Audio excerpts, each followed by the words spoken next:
How can I get my partner on board? My partner is so skeptical of this parenting approach. My partner always says it's soft or it's too permissive and we're going to raise kids who are snowflakes in the world and we can't do that. Dr. Becky, can you help? Okay. I think this is a question I get as much as any question. And so what I want to do today is basically answer this question, but probably in a different way than you might expect. See, I am going to say something surprising. I love skeptical partners. I know you expected me to say something different. Like, how dare they question my approach? I know that good inside is sturdy, not soft, right? But I think skepticism, I don't know. I think it's such a close cousin of curiosity. And I love curiosity. I love when people are curious. Ooh, why do people do that? Why is this happening? I wonder. And I think right next to curiosity is skepticism, where there's just maybe a little bit less generous of an outlook, but they're so close. And in my experience, especially in working with parents in private practice and connecting with people in our membership, skeptical parents, they really care about their kids. I'm not saying non-skeptical parents don't, but the skepticism often comes from really caring about their kids' future. And I guess I love parents who really care about their kids' future, skeptical or not. And so today I want to go over a few things. I want to go over how I think about good inside parenting. I want to also really get into more details of the good inside approach as contrasted with kind of what would be called softer, feelings-only approach on one side, and on the other side, kind of a more harsh disciplinarian, punishment, behavioral-based approach on the other side. So there's almost three things. And I want to go through this in a really fun way where there's an example of a behavior and we can contrast responses in each style. I also want to talk about what working means, but does this approach work? I think there's a lot to unpack there. And then I also want to make sure we just connect with each other because even with my reframe about skepticism, I know that if you're a parent who's really kind of bought in or as bought in as any of us are to this approach, having a skeptical partner, it's tiring. And it probably feels like a lot of the work falls on you. And I want to speak to that. I'm Dr. Becky, and this is Good Inside. We'll be back right after this.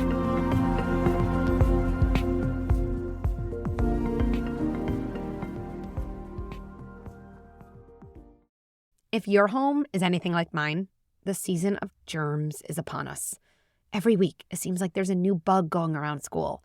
It goes through each of my kids, then my husband, and me, until we're all down for the count. That's why I love Mommy's Bliss. They offer the first clean label project certified line of pain and fever medicine for infants and kids, as well as safe and gentle organic cough syrups. Whether your kid is struggling with a cough, a fever, or the flu, Mommy's Bliss has a product that isn't just safe for them, it's made for them. That means free of dyes, artificial flavors, and corn syrups.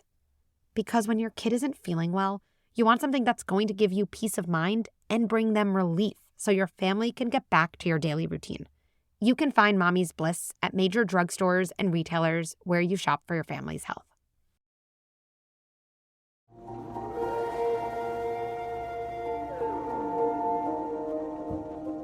How do I get my partner on board?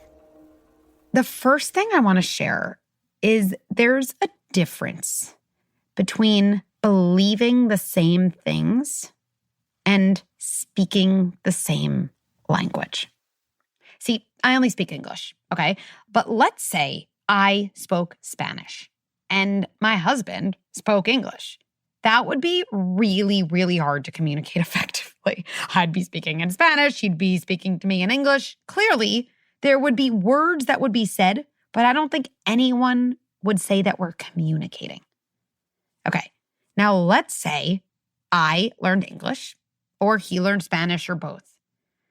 I don't think any of you would say, oh, well, now that you're both speaking Spanish, you must believe the same things. What? First of all, we're never going to believe the same things. We're two different adults with different temperaments and, different histories, different outlooks, all of that. But I think you would tell me that my partnership got a massive upgrade when we were at least speaking the same language. Now, at least if we're both speaking in English or both speaking in Spanish, we could talk about our differences.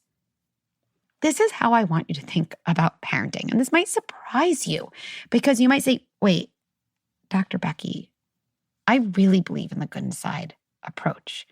You don't want my partner to be as much of a believer?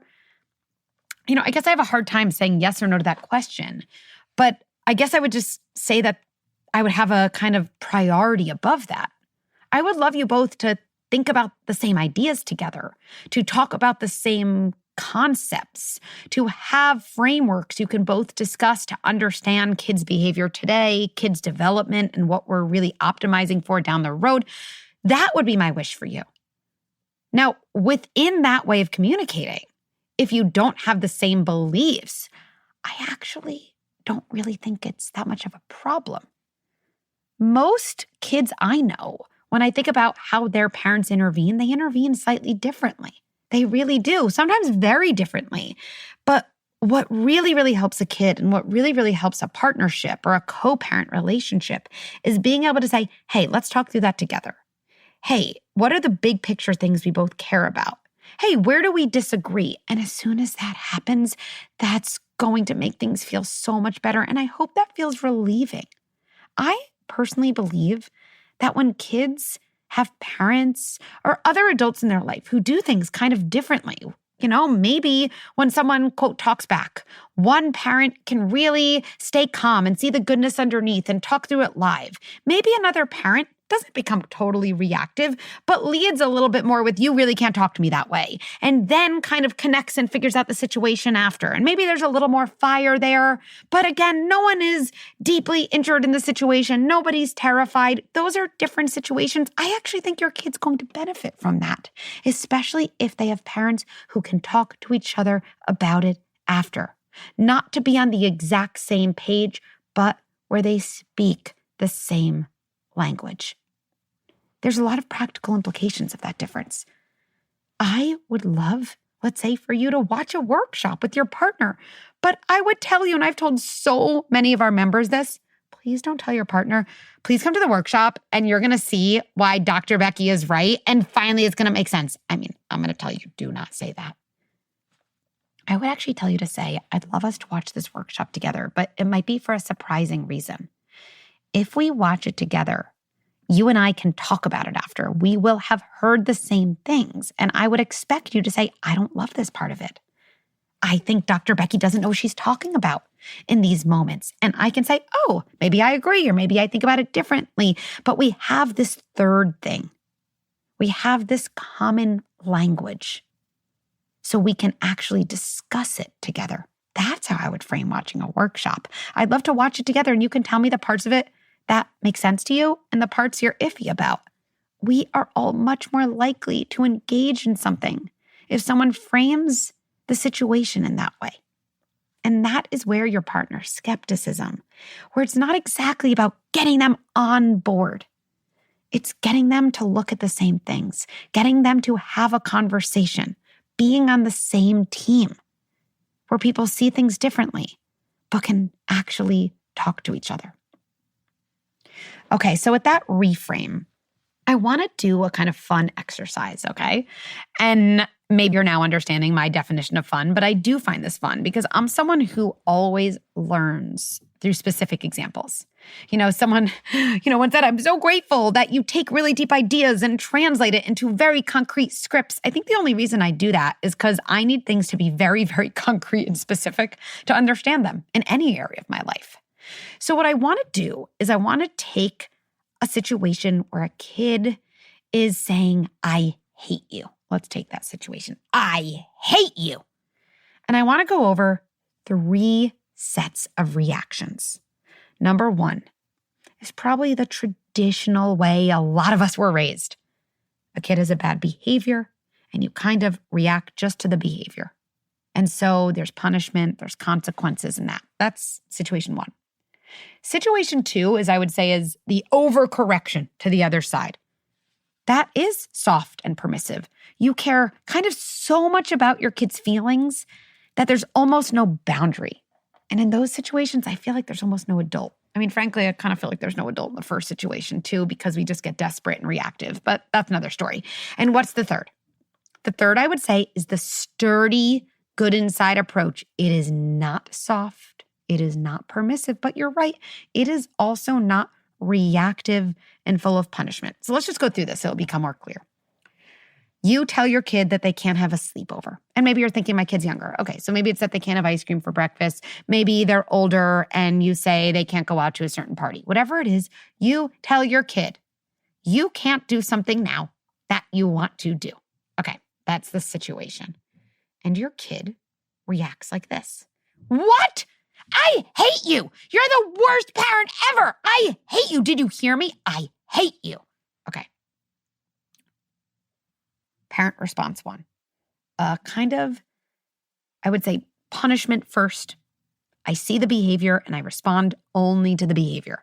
And I know you might be thinking, what's wrong with that? But you'll see there's some nuance as we go on. What would I say back? First of all, I want to go over mindset.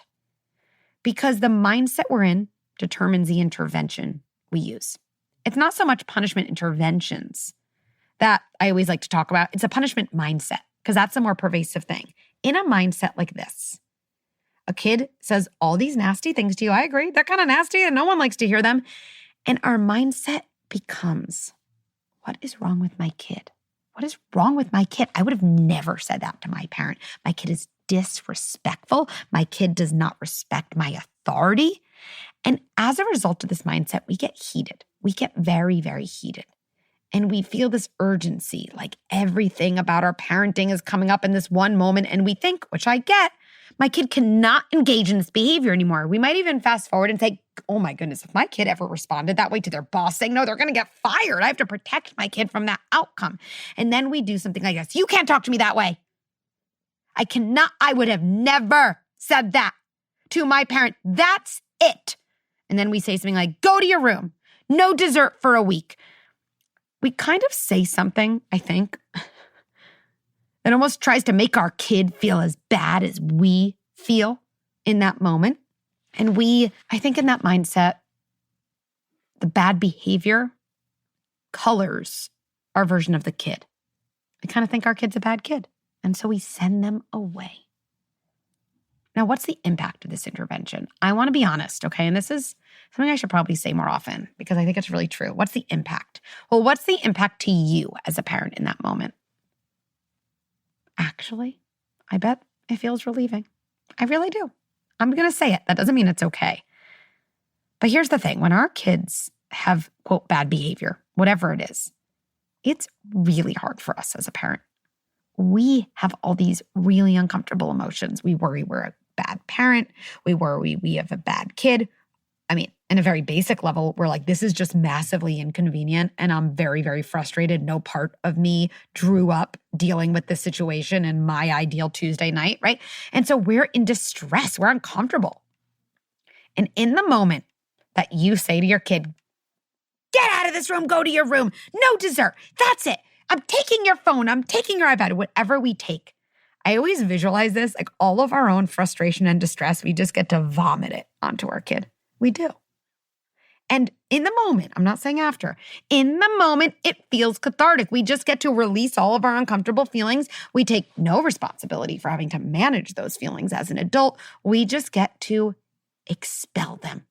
And so I believe in the moment, in the short-term way, this type of intervention definitely feels easier and almost feels better as a parent. Now, after, I think this is the stuff that keeps us up at night when we've kind of come to, we're like, oh, that was awful, and I had a power struggle, and I don't want to parent this way, and my parent parented this way, and I don't even know what else I could do, but we spiral after, right? But in the moment, it's true. You get to let this all out, and in the moment, this is important too, you get to watch your kid be very upset. No, not my iPhone. No, not my iPad. Not my iPad. I need to watch my shows. And this gives us almost like, quote, evidence that our intervention worked. Now, not surprisingly, I have a lot to say. Like, is that really evidence? We actually know from research that how upset a kid gets at a punishment has no impact on whether the punishment is effective in the long term. Okay. But in the moment, it feels like it's working. Like we feel better because we vomited this. We watch our kid feel upset, which we interpret as, oh, good, they're going to change. And that's what we do. Now, what's the real impact? There's so much real impact, okay? But one of the things that I believe is core to change is we have to separate our kids' behavior, which can be bad, from their identity, which is always good, hence the name Good Inside. That never permits bad behavior, but it's what actually allows a kid to have better behavior, because a kid learns to think, I wonder why I did that. I wonder what I could do to change it. What skill can I practice? What expectation will I be held to? And do I have an adult to actually help me make those changes? In a punishment mindset and framework, none of that happens. You send a kid away. Now, here's my question to you. How did you feel when you were sent away to your room after an explosive moment? You're definitely not thinking as a kid, you know what, I was explosive. Yeah, I get why my parent took away my phone for the week. It's totally understandable. And it's so understandable, and I get it, that I'm going to actually figure out what to do to have better behavior the next time. I mean, thought no child ever. You feel so angry. You actually engage in like revenge fantasies as a kid. Like, oh, I'm going to show them and they don't understand me, right? And you're just getting angrier, which ironically makes you more explosive the next time. So that's the punishment mindset. Now, I want to be honest, because I remember talking to parents very early before I was even online, and they'd say to me in my practice, but Dr. Becky, like if I have to work on managing my own emotions, like that moment where I just get to release all of it and say, go to your room. Like, do I not get that release? It's true. You know, we can't have all the things. We don't get it. I think we get other things, which I'll get to. But in the behavioral model, you just aren't responsible for regulating your feelings. And the unfortunate consequences, you feel more disconnected from your kid. They feel more angry. They get more explosive. They become more fearful of you. And in my experience, none of this results in the type of stuff we actually want for our kid, short-term or long-term.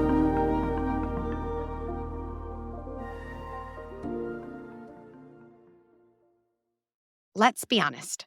Parenting is expensive, especially around the holidays. And I hear from parents all the time that there are so many things they want to do that just don't fit into their budget, and it just feels powerless. And then once the holidays are over, parents end up feeling like they spent more than they wanted to, and they feel stressed and behind. Okay, so now that the holidays are behind us, I want to share an idea for a way to make some extra income in 2025. Hosting on Airbnb.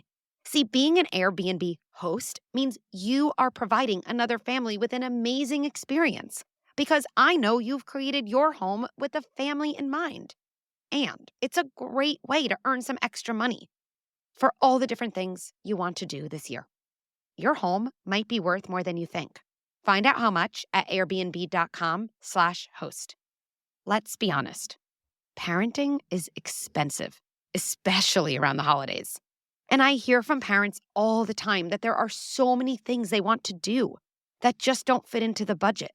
And what feels the worst is that parents feel powerless. Well, you probably know this about me.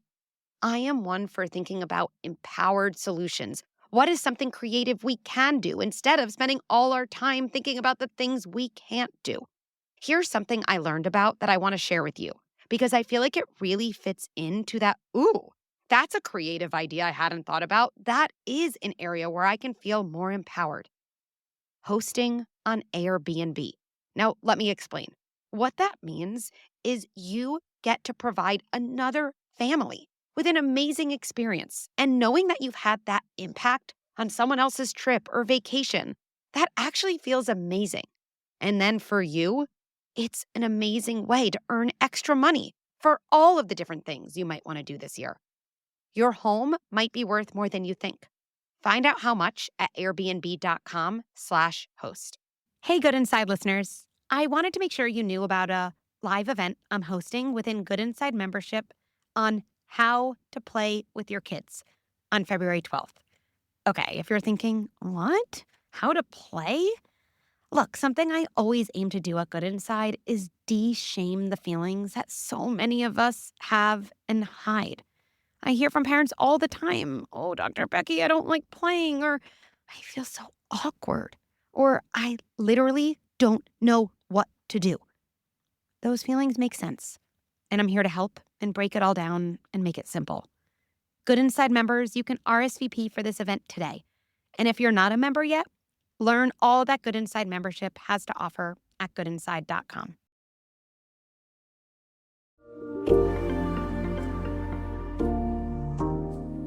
Okay, but now let's go to the other extreme. I just heard my kid said, I hate you, I hate you, I hate you, all this stuff.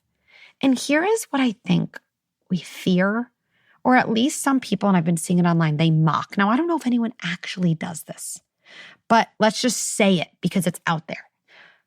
Oh, you're mad, mad, mad. Oh, you really want to watch more TV. You really want that sleepover. You really want to go to that party. You really want ice cream for breakfast. I understand, sweetie. Okay. That reaction, that like very soft reaction is so kind of not in proportion with the virulence of what my kid just said to me. I have a hard time imagining any parent actually leading that way. But I think the framework that represents is I care so much about leading with validating feelings that I have no attention to this huge reaction from my kid. I don't really hold them responsible for a better form of behavior. I don't really set a boundary for them. And I always say my visual is there's no edge. It's like now my kid is the one vomiting their frustration on me. And I'm just saying, oh, give it to me. I love you. You're such a good kid. And all those feelings, give me more feelings. I can just take all the feelings. Yeah, I agree. That is not a tenable parenting strategy. That is 0% good inside. There's two extremes. Behavioral. I see the behavior. I punish. I send away. I just let my emotions as a parent come out in my kid. The other extreme is I care so much about the feelings that I almost pay no attention to the behavior. I don't realize my kid needs my boundary, and I become an endless container for my child's dysregulating emotions. Those are two extremes. And in my experience in life, there's always a better answer than two extremes.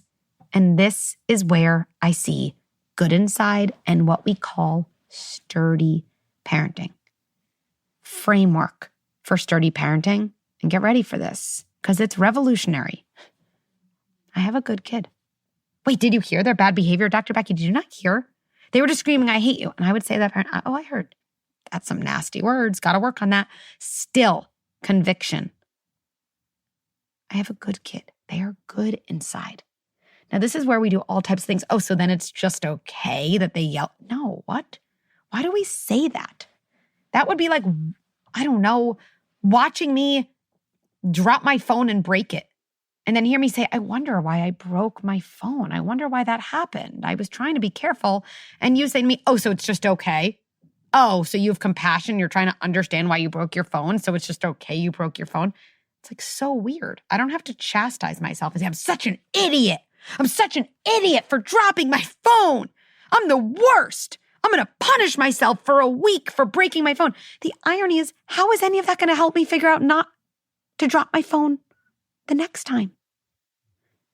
When we remember we have a good kid and hold that separate from their bad behavior, that does not mean you're approving of behavior. It does not mean you're permitting behavior. It means you're actually interested in being an effective leader who understands behavior so you can change it.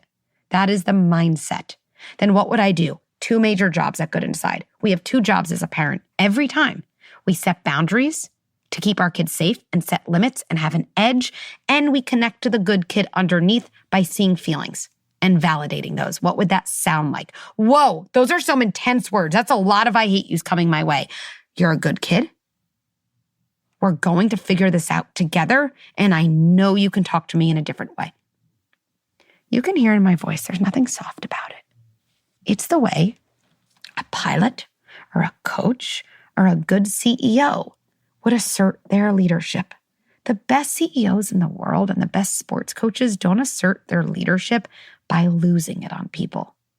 It's like a very outdated thing. Ironically, every area of life, business, sports, right? They've modernized their view of leadership before we've modernized it for kind of the most vulnerable humans on the planet, our children. I would set a boundary, even around talking. I might even say, whoa, you continue to say that, sweetie, I love you. I am going to walk out of your room. I need a break. And also, it's just not helpful for you to hear yourself screaming at me in this way. I'm going to go take some deep breaths. I'm on your team. And then I'm going to come back and we'll figure this out together. Now, does figuring it out mean giving my kid the ice cream or letting them stay up late or letting them go to a party I'm not comfortable in? No way. I'm the leader. I'm the authority. I get to make those decisions. Figuring it out means trying to understand what it's really about. Oh, you feel left out when you're the only one not at the party. Oh, your friends get to stay up late. Oh, you really want something yummy and our breakfast choices are so boring. Okay. Well, let's get to the bottom of this together. That's what our kids really need us for. That's what a good leader does. I want to shift to something that I think is really related to getting a partner on board, which is the idea of working. What does it mean? Is this working? I would do the good inside approach, but I don't know if it's working. I actually think this is very connected to something we touched on when we see the reaction our kids have to our punishments and our threats. We unconsciously think that threats and punishments work because our kids get very upset when we deliver them. But that's actually not a sign of something working.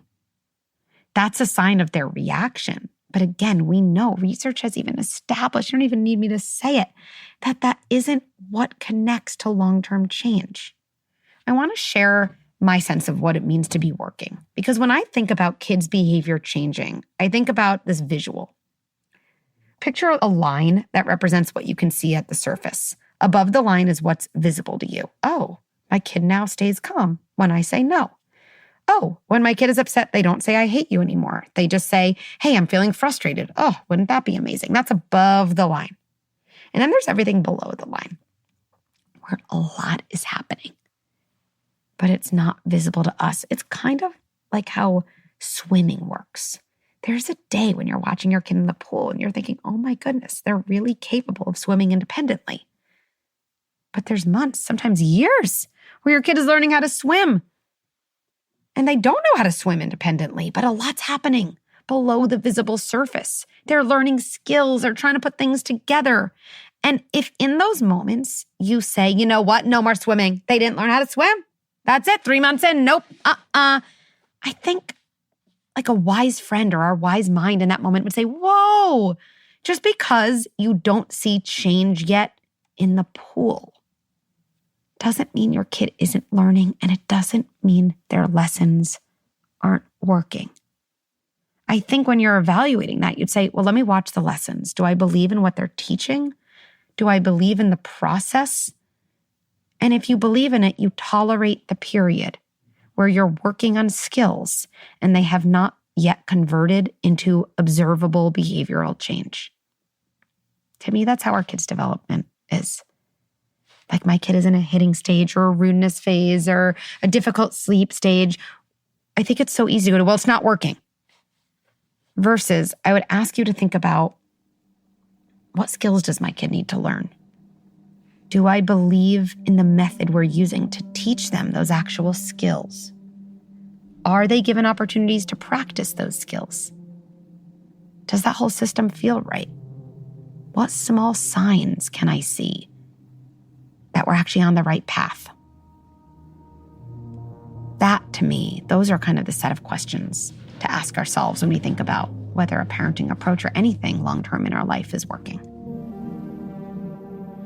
Now, the last thing I want to end with in this kind of multifaceted, complicated, nuanced, emotional conversation is just you. If you have a partner or co-parent who's skeptical of the parenting approach that you really identify with, that's very real and very taxing. It's very exhausting and frustrating. And my hope is maybe even listening together to this might make things less adversarial and remind you both you really are on the same team. You want the same thing for your kids. I know that. You probably want them to be resilient, confident, kids who are at home with themselves and able to get into healthy relationships. And, right, you want the same things. And it still has probably been a hard path for you. And I just want to acknowledge that. I would love to talk to some of your skeptical partners, not to convince them, but again, kind of ending with what I started with. I think it would be so cool to have conversations, maybe even do some podcast episodes together with people who are skeptical and just voice those things together, talk through very, very common concerns, fears I think that skeptical partners have, criticisms of this approach. It's so common. And I would love to do this. So if you have a partner who would be willing to have a conversation with me, please email podcast@goodinside.com and keep checking back. So hopefully we can get some of those episodes out.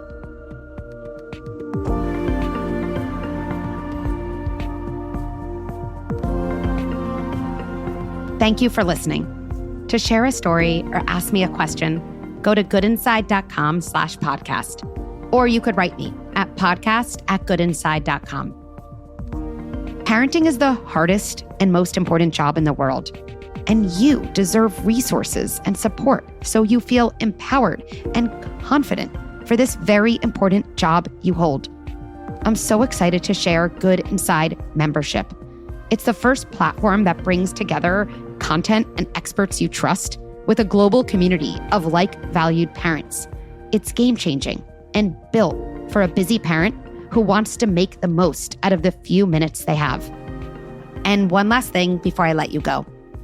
Let's end by placing our hands on our hearts and reminding ourselves, even as I struggle and even as I have a hard time on the outside, I remain good inside.